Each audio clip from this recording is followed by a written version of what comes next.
Welcome and thank you very much for taking the time to join me today. I am very excited to be sitting with our local Member of Parliament, also the Secretary to the Ministers of Labour and Seniors. Welcome, Terry Sheehan. Thank you so much for being here. Well, thank you very much for having me, and it's great to be back in the studio here. It's just wonderful. It's a great setup, and hello to all your viewers. So, it's been, I think, a remarkable year in so many ways. I use remarkable because certainly there's a broad sense of remarkable events, those being described as good, some being described as not so good. So, general reflections on 2024 from your point of view, what would you consider to have been some particular highs? Well, I think that, we start coming out of the post-pandemic. So during the pandemic, we were there for everyone. Canada had probably the best response to the pandemic, both as it relates to healthcare and supporting people, businesses, communities, and we were there every step of the way.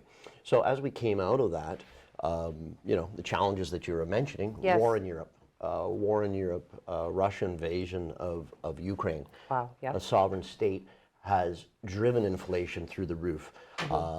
Food prices, that's a breadbasket of Europe. It's been known for, right. And driving up all sorts of other costs. So, we have been there every step of the way for Ukraine for a variety of reasons, because it's the right thing to do. Yes. Because we can't allow Russia to do that. No. And, when Pierre Poilievre, who voted against our support both for a free trade agreement with the Ukrainian country itself, as well as military aid and non-military aid to the Ukraine, he said that it was that far foreign away lands. But, I'd like to remind Pierre that it's Canada and Russia, we share a border in the north. Right. And they infringe on our sovereignty every now and then. And so I have no idea why they did that. And I know that there's a lot of people in Sault Ste. Marine area. We have a strong Ukrainian community here. Absolutely, yes. Contacted me. They, we have the St. Mary's Church. We have the community center where they make the varaniki. So we got it through, though, because we can't allow this. Like, what's next after the Ukraine? Right. So that's really important. So to that point, that was one of the challenges as we came from the pandemic to a post-pandemic recovery, and we put in a number of programs to support people as we come out of it. Then we had war in Europe. Now we have war and conflict in the Middle East, which is a challenge. So one of the things that you're asking about in 2024 that we have to do is we have to double down on finding peace in the world. And when we have peace, we find prosperity. Okay. Well, definitely, a worthy goal, absolutely. If we bring it back to kind of a local level where, to your point, people recovering from the pandemic, some people did have to access CERB, here and there. And now in some cases, CERB is being recalled, and it is kind of increasing the pressure on households, particularly those perhaps, single family households. What is the provision for individuals who, in Canada are struggling with their income level and with a view to inflation and rising costs, and now having to kind of find another way, another source of income to address what they took in good faith to survive in that time? Well, absolutely, and I think that's a really important question, because what we have done is we've put forward through Chrystia Freeland, she's remarkably intelligent, finance minister, a good friend, been to the Soo lots of times, supported us through the 232 Trump tariffs. We went dollar for dollar for them, and we won. Okay. And so we've put forward a targeted relief to those type of people that you've just described. And when we do that, we do it because it's the right thing, but also because it doesn't drive inflation up. Okay. So what we did is we put forward, relief for dental care for people that can't afford it, and we started with young people. It's going to senior citizens in the new year in 2024. Okay. Yeah. And that's super important because our emergency wards are tied up every 6 minutes with somebody with dental pain. So let's take the relief off the emergency wards and do some preventative care. That's one. And then we had rental relief for those that are facing those challenges, like you said, that no longer have access to the CERB. So that's important. But not even not having access, but being required now to pay back. Exactly. So. And there are, most people were able to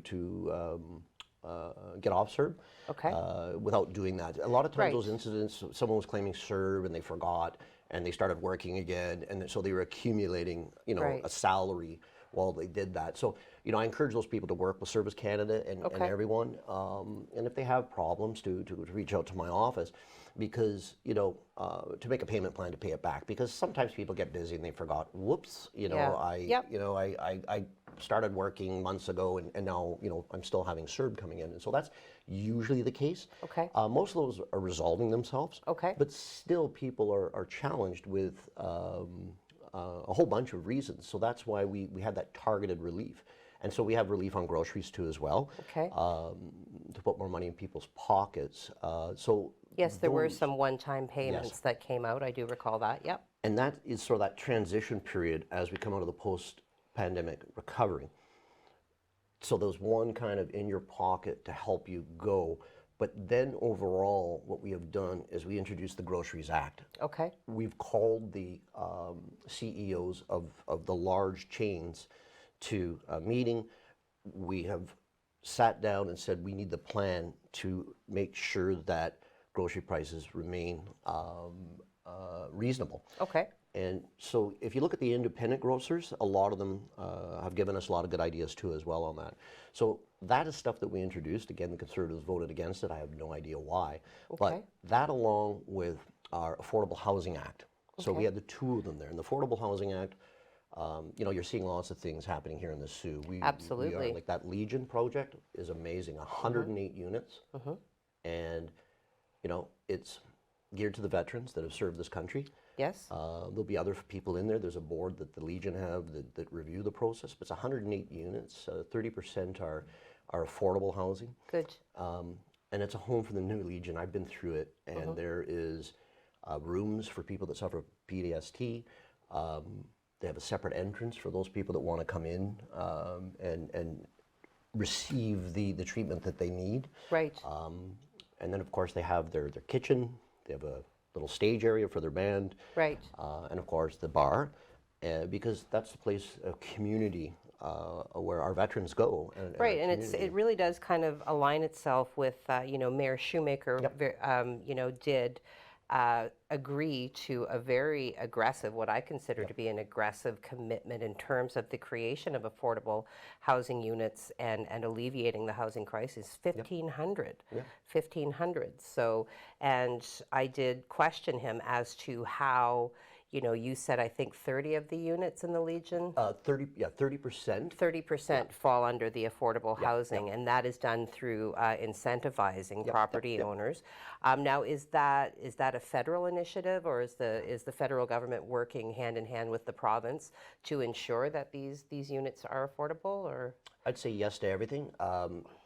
What comes to mind in my 8 years is we've done about 20 affordable housing projects and housing projects, and we've looked at schools, and we've changed schools that were empty, such as St. Bernadette's, William Maryfield. Well, I think Rosedale as well, right? That was a huge project. So, and that one has a suite of services around it too. Yes, it does.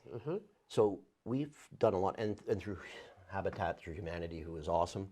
So a lot of our stuff comes from CHMC. So that was, say, in the Legion project. CMHC, really? Yeah, so the Canadian Mortgage Housing Corporation. And so we had to get them to think out of the box. So what happened is the Legion came to see me right after I got elected and said, our Legion is become decrepit. We can't function in there anymore. But there never has been a federal program since Legions were really created for Legion development. So I said to them, why don't you find a local developer, didn't give them any names, and see if you can work out a long-term lease or something. So they found Saldan, and Saldan said, well, we'll also build the housing units. So we had to shift paradigms, and it took a lot of thinking, not only from the federal side, but from the Legion side, and the Legion will tell you that. But now we have a model that people from all parties are asking me about, Okay. all communities are asking about, that they want to try and mirror across Canada. And wouldn't that be awesome that a Made in Sault Ste. Marie solution Right. that I was pleased to be a part of is now trying to be mirrored across this country Right. to create more housing. So Because we do have several projects that are in various stages of completion. Certainly, the Legion is one of them. There are like Trinity Towers is yes, happening. yes, There is now construction on the former Terra Hall site, like yes. right behind the Algonquin. So some exciting things happening for sure. So in terms of, you've kind of covered the first two segments here for me Yes. because we've discussed some challenges Yes. and we've discussed some of the successes. I wanted to also ask you, as busy a man as you are, there is a lot of discussion around some initiatives that the federal government has been discussing in a very broad sort of way, those being, the universal income guarantee as well, or versus, because there are two versions, right? Universal being a guaranteed income, basic income for all residents, regardless of working status. And then there is the guaranteed income supplement, which has to do with where an individual falls with regards to the poverty line. Are they making enough money to survive? Which is the focus of the federal government? Like which one? Because I think there are a lot of lines that get blurred when discussing them. Well, and it's a great question, and there's so many different programs that we do have to try and elevate people's ability to live, work, and play, such as in Sault Ste. Marie. And some of the things that I think of as being parliamentary secretary to the Minister of Labour is we increased the minimum wage a long time ago, just for starters. Yep.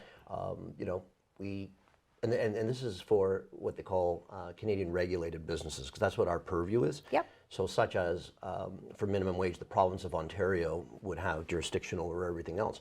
But we feel that we can play leadership roles when we kind of go out there and do that. Okay. Such as 10 paid sick days that we introduced, and I got that passed unanimously.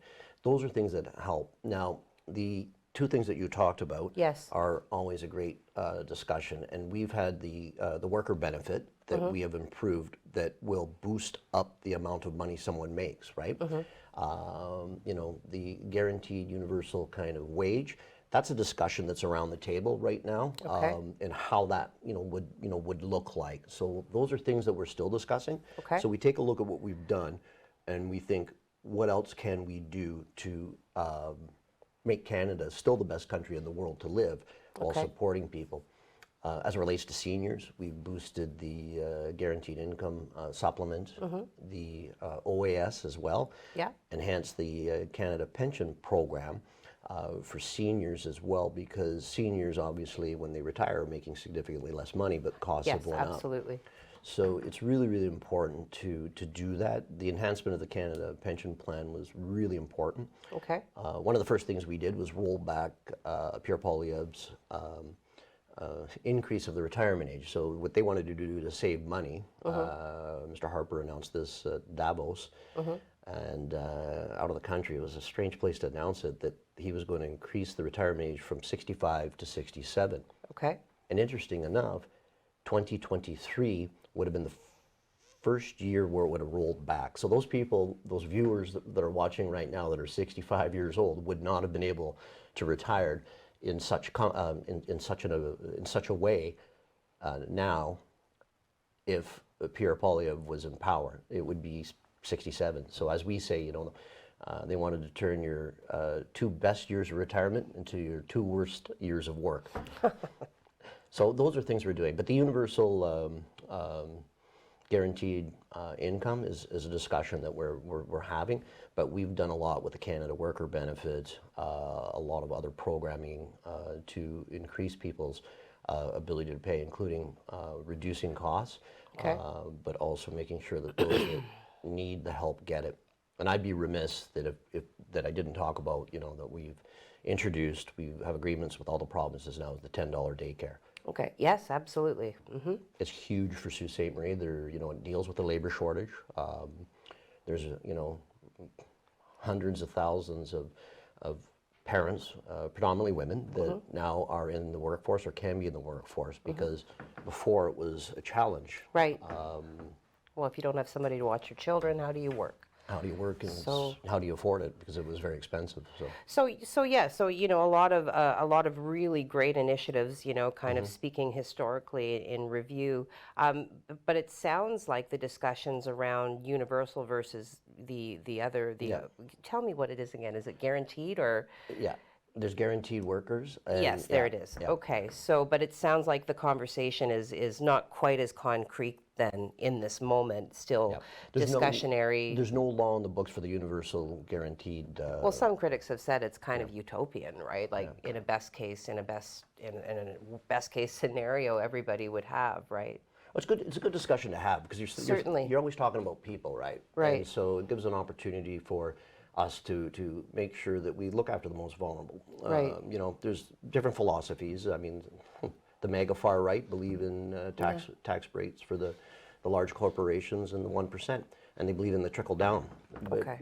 very little trickles down, Yeah. in my opinion. So I believe, you know, things that we've done right from 2015. I mean, middle class tax cuts, and for the middle class and those working hard to join it. Right. And those working hard to join are the folks we're talking about. Okay. And if we target that with, you know, the Canada Child Benefit, which was, everyone started talking about one of the greatest social programs that we had created Right. to lift children and people out of poverty. And Right. the stuff that I mentioned, what we've done for seniors, have lifted so many seniors out of poverty. So that's what we're trying to do. Right. In a way that Kind of elevate the population in general. It's Yeah. about quality of life. I mean, you work hard all your life Right. in Canada. You pay taxes, but people always want to make sure that you get return on that investment. Right. We define ourselves in Canada a lot about our universal healthcare system, Right. and we just invested it's record-breaking, $200 billion in healthcare to the provinces and territories. And we're putting in processes to make things more accountable. Okay. Because I think about the money in that $200 billion that's earmarked for mental health and addictions. Right. And we have to see that flowing through the provinces to Sault Ste. Marie. Okay. Yeah, definitely. The Sioux has made headlines, Yes. you know, over the last year, even with regards to what is being labeled as an opioid epidemic. Yes. So I think that is a strong point. Now, so projecting forward, and you have invoked the name. Yep. Mr. Poilievre has been very, very open in his critique of the Liberal Party and their policies, and yet it has been shown statistically that if an election were just thrown down and declared today, that the Conservatives would be in with a majority. How does the Liberal team respond to that? How can you shift that, in your opinion? Well, the one thing that I always say, and I've been in local politics for a very long time. Absolutely. I focus on people, where Pierre focuses on polls Okay. and populism. Okay. So it's important to do the right thing for the right reasons, because people of Sault Ste. Marie need that. So we have to do things that are going to respond to the people that I represent. Okay. Whether it's the 232 tariffs that Trump put on, we hit them back dollar for dollar, and we won. Pierre Poilievre and his group called them dumb. And they weren't dumb, they worked. I mean, what's happening is, in my opinion, is you're seeing a pretty prolonged honeymoon with Pierre Poilievre, as just recently the third leader that the Conservatives have had. But he hasn't really put forward any policies. He put forward bumper stickers, but no policies. And if you look at just recently the 30-hour marathon, where we put forward things that are going to support people in Sault Ste. Marie and the Algoma region, he voted against all of them. So it's telling to me that all those things that people, including the stuff we just talked about, are on the table to be ready to be cut when if he ever ascended, to be cut. So I think that's important. And like I always said, the only poll that matters is on election day. Absolutely. I've been down by double digits. We've been down. Liberals have been down by double digits. We were in third place in 2015, and we came back because when people at an election time, which isn't going to happen for 2 years, when people actually get into the platform, it forces parties to actually put their policy in black and That's white right. for Yep. your scrutiny, the media scrutiny, importantly, and as well the people's Right. scrutiny. And they get their information through, news sites like this that report on it, and then there's the debate that happens. And quite frankly, they haven't put forward any policy. All they do is just vote for cuts. Okay. You touch on media, and from my part, I would be remiss not to, invoke the discussion around, the banning of sharing legitimate news as compared to fake news on popular social media platforms. Meta, for example. What is the Liberal Party's position on how can this be shifted? Because Well, certainly, like our industry, I mean, our company, we've felt the pinch. I mean, the information that is generated statistically from platforms such as Instagram and Facebook, critical in the sale and the push to consume news that comes from our website. What is happening with regards to that? well, it's an excellent question, and I'm a student of journalism. I really enjoyed watching it. I've been involved in the different transition over the years from Right. the folks that work here that were laid off from a very large company, and how they've continued to be entrepreneurial and recreate themselves and still deliver a local community message, which is really, really important. Right. We're starting to lose that Yes. in Canada and the world. So these giant tech companies are sort of taking control, and they think they're the boss. Any journalist has had to play by rules throughout Canada's history, but they don't think that they have to pay attention to Canadian rules or laws. So we introduced the Online News Act, and there was pushback from the tech giants, Meta, so Facebook, Instagram, Google, and they said, no, we don't want to pay journalists like you. We're going to keep all that money. Because like you said, all that content they're sharing, you're right. They share us all your content, all their things, but they don't give a red penny to, Right. well, a nickel now because we don't have pennies. They don't give a nickel to the journalists. It's wrong. Whereby all the other mechanisms that we always had, there was some kind of a sharing agreement. So we put forward this. So they said no. Well, the good news is recently Google came back and said, okay, we've reconsidered your position, and they've set up a fund. And it's a fairly substantial fund which will be shared. I think that's a really good first step. Okay. My hope is that Facebook and Instagram will follow. And we're not the only country that has done this. No. Australia's done it. Okay. Other countries. So the bottom line is it's got to be fair, because quite honestly, and I say to your viewers, keep coming to your website, because right now Facebook and Instagram is full of a lot of fake news, and it's allowing people to manipulate it. And I think that's much to the chagrin of Meta, because eventually people are going to stop trusting what they see there. Right. Right. Okay.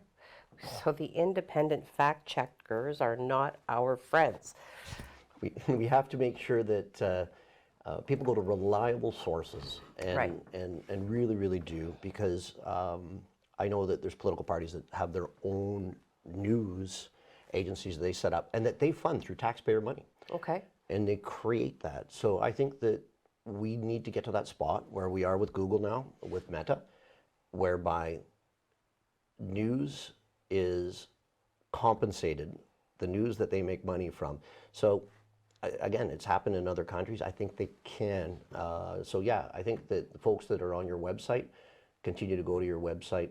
I think that there's still ways that we can get them to the table.